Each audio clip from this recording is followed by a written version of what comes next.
आप सभी कैसे हो? आशा करता हूँ कि आप सभी अच्छे होंगे। आप सभी का ऑनलाइन क्लासेस में एक बार फिर से स्वागत है। आज हम हिंदी की क्लास चला रहे हैं। तो हिंदी की क्लास के अंतर्गत हम वर्णमाला का टॉपिक पढ़ेंगे। तो वर्णमाला प्रकरण है अपना। तो वर्णमाला किसे कहते हैं, वर्णों की हमें आवश्यकता क्यों हुई?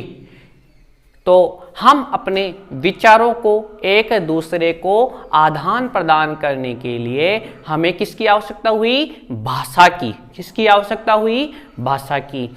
और जब हमें भाषा की आवश्यकता हुई तो भाषा की जो सबसे छोटी ध्वनि है उसे हम क्या कहते हैं? वर्ण।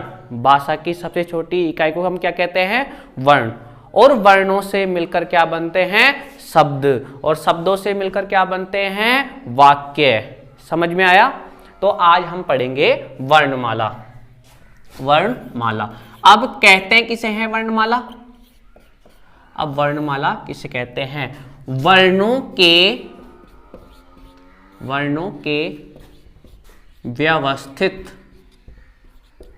के व्यवस्थित क्रम के समूह को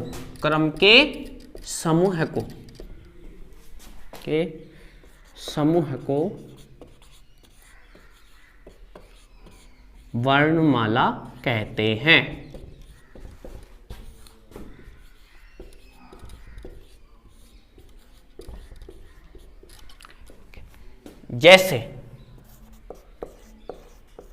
जैसे अपन बोलते हैं ए के बाद में अपन क्या बोलते हैं? आ के बाद में अपन क्या बोलते हैं? ई के बाद में अपन क्या बोलते हैं? बड़ी ई। इसके बाद क्या बोलते हैं? ऊ। इसके बाद क्या बोलते हैं? ऊ। इस प्रकार वर्णों का व्यवस्थित क्रम के समूह को ही अपन क्या बोलते हैं? वर्णमाला कहते हैं। जैसे व्यंजन में क के बाद में व्यवस्थित क्रम क्या आता है? क के बाद क्या आता है? ख। फिर क्या आता है? ग। फिर क्या आता है? घ। फिर क्या आता है? अण। समझ में आया बच्चों कि वर्णों के व्यवस्थित क्रम के समूह को ही वर्णमाला कहते हैं। यहां तक समझ में आया? अब अपन पढ़ेंगे वर्ण। क्या पढ़ेंगे? वर्ण। अब आप सभी कहोगे कि वर्ण किसे कहते हैं? वर्ण को अपन अक्षर भी कह सकते हैं। वर्ण बोल दो या फिर अक्षर बोल दो या फिर ध्वनि बोल दो। क्या बोल दो? वर्ण बोल दो, अक्षर बोल दो या फिर ध्वनि बोल दो। अब वर्ण किसे कहते हैं? भाषा की सबसे छोटी इकाई को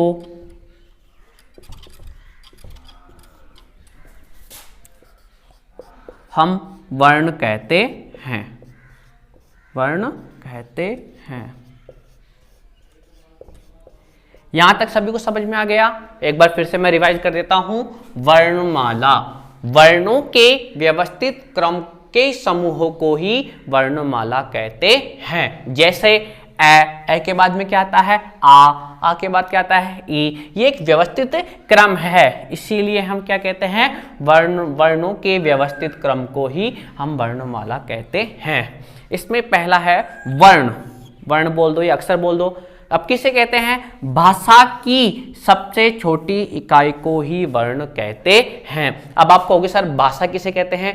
जिसके माध्यम से मैं अपने विचारों को आपके सामने प्रकट कर रहा हूं या फिर आपकी जो समस्याएं उन समस्याओं को आप मेरे सामने प्रकट करोगे, वो किसके माध्यम से करोगे? है भाषा के माध्यम से। यहां तक आपको सभी समझ में आ गया? अगर किसी कोई प्रॉब्लम हो तो बता दीजिएगा। अब वर्ण किसे कहते हैं ये हो गया। अब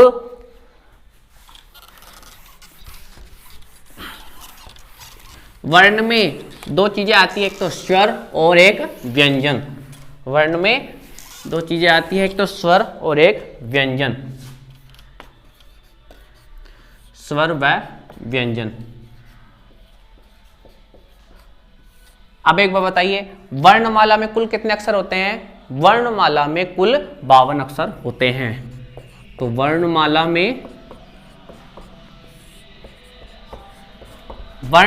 में कुल 52 वर्ण होते हैं। कुल कितने वर्ण होते हैं? 52 वर्ण होते हैं। इनमें स्वर भी होते हैं और व्यंजन भी होते हैं। तो स्वर किसे कहते हैं? वे ध्वनियां। स्वर किसे कहते हैं? वे ध्वनियां जिनका उच्चारण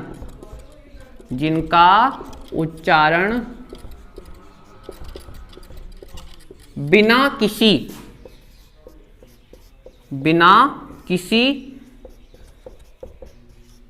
वर्ण की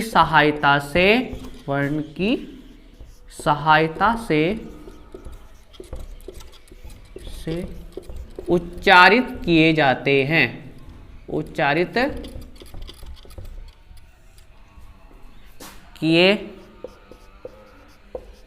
हैं।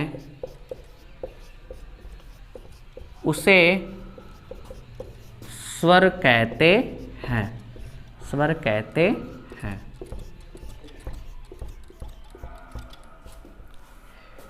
एक बार फिर से देख लीजिए, स्वर किसे कहते हैं? वे ध्वनियां ही तो है, ये ए आ ई ध्वनियां तो है। वे ध्वनियां जिनका उच्चारण बिना किसी वर्ण की सहायता से उच्चारित किए जाते हैं, उसे क्या कहते हैं? उसे स्वर कहते हैं। जैसे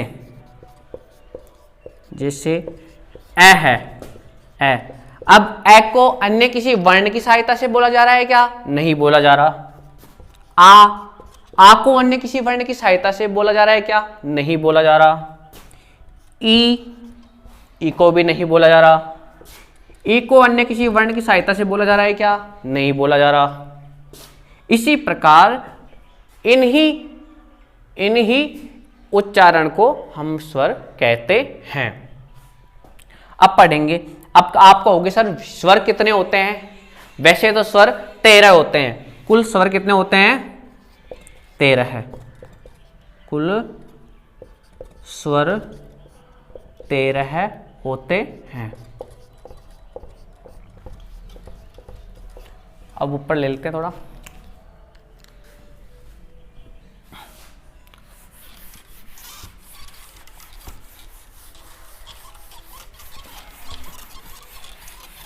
कुल स्वर कितने होते हैं? 13 स्वर होते हैं। 13 जिनमें से ए, आ, ई,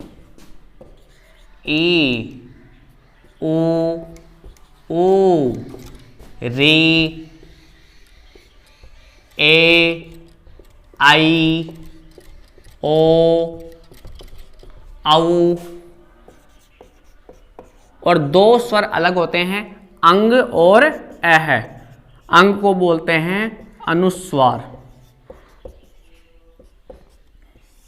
और अह को बोलते हैं अनुनासिक। यहां तक सभी को समझ में आ गया कि स्वर किसे कहते हैं? स्वर किसे कहते हैं?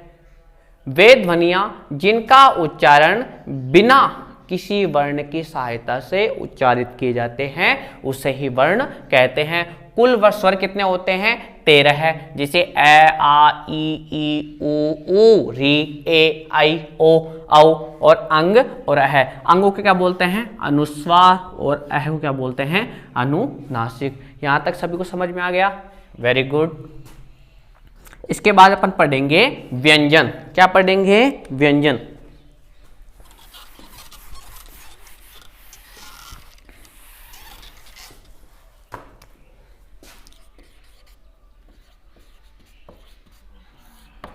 वे ध्वनियां जिनका उच्चारण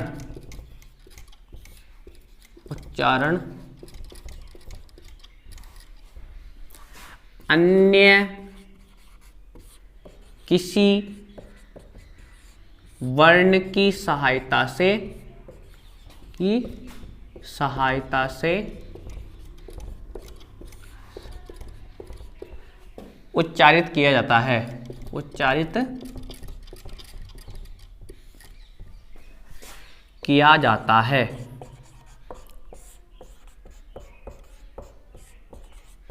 उसे व्यंजन कहते हैं।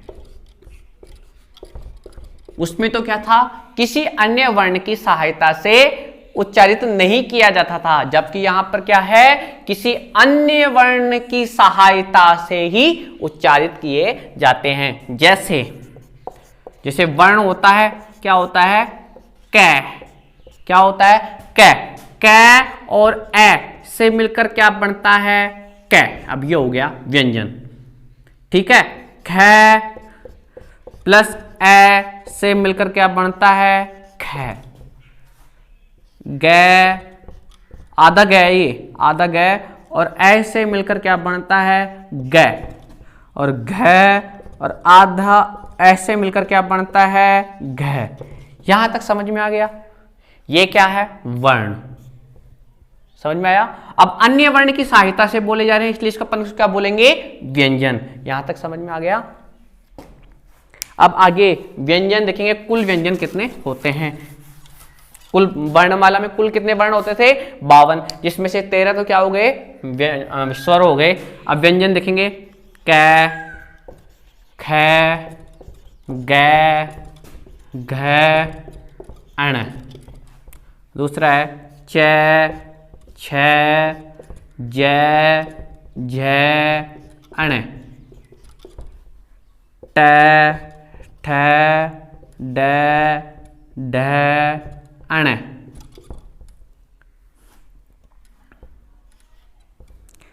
त, थ, द, ध, न। प, फ, ब, भ, म। य, र, ल, व, श, श, श, है, छत्र, त्र और ये गे। कितने अक्षर हो गए, कितने वर्ण हो गए, 5। 1 2 3 4 5 6 7 8 9 10, 5 10 15 20, 20 और 5 25, 26 27 28 29 30 31 32 33 34 35 36। कुल व्यंजन कितने हो गए, 36। अब इसमें से देखिए, यहां पर कुल यहां तक इसको बोलेंगे अपन स्पर्श व्यंजन। क्या बोलेंगे, स्पर्श व्यंजन। समझ में आया। कैसे लेकर, कै वर्ग से लेकर प वर्ग तक हम क्या बोलेंगे, स्पर्श व्यंजन। इसके तदुपरांत य, र, ल, व, इन्हें क्या बोलेंगे, अंतस्थ वर्ण। क्या बोलेंगे, अंतस्थ वर्ण, अंतस्थ वर्ण, ठीक है। इसके बाद में अपन पढ़ेंगे संयुक्त वर्ण, उष्म वर्ण, सॉरी उष्म वर्ण। स, है, स है, तो 3 वर्ण और है, स है, इनको क्या बोलेंगे, उष्म वर्ण। और 4 संयुक्त अक्षर है, छ, त्र, ग और एक स्र, इन्हें हम क्या बोलेंगे, संयुक्त वर्ण। यहां तक सबको समझ में आ गया। एक बार फिर से रिवाइज कर लेते हैं अपन। व्यंजन वे ध्वनियां जिनका उच्चारण अन्य किसी वर्ण की सहायता से उच्चारित किया जाता है उसे व्यंजन कहते हैं। जैसे कै, ख, ग, घ, अण, छ, छ, ज, झ, ण, ट, ठ, ड, ढ, ण, त, थ, द, ध, न, प, फ, ब, भ, म, य, र, ल, व, श, ह, छ, त्र ग और श्र। तो कैसे कै वर्ग से लेकर पै वर्ग तक के वर्ण को हम बोलेंगे स्पर्श व्यंजन। तदुपरांत य र ल व इन चारों वर्णों को अपन बोलेंगे अंतस्थ वर्ण। इसके बाद में स श श है इन वर्णों को अपन क्या बोलेंगे ऊष्म वर्ण। और फिर लास्ट में बचते हैं संयुक्त वर्ण छ त्र ग स्र। तो आज के लिए हम इतना ही। अगर आपको इसमें किसी भी प्रकार की परेशानी आती है तो विद्यालय में आकर या तो समझे या फिर इसी वीडियो को आप दोबारा देखें। नमस्कार, धन्यवाद।